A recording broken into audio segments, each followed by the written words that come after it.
madali lang ang process. 4 na initial documents lang ang kailangan mo para makapagpa-reserve ka ng unit mo. So, pasok nga pala tayo. Ito nga pala ang ating model unit. At alam nyo ba, dito sa Apex, kahit vertype lang ang ating unit, mura at dekalidad ang bahay na ibibigay namin sa inyo. At ito nga pala, ipapakita ko sa inyo sa likod ang ating service area. Kung makikita nyo, ganito kalawak ang parking nyo.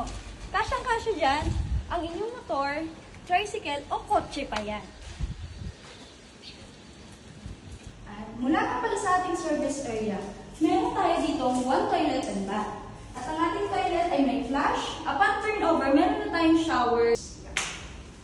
Then, punta naman tayo sa taas. So, ito nga pala mga ka-housemate, ay inuulit ko sa inyo na kapag birthday pang isang unit, wala pa po tayong mga provision ng kwarto sa taas. Pero since duplex unit ito, ang ating, at ang maganda pa dito, 2 to 3 bedrooms ang magagawa mo dito sa ating second floor. Yan, di ba?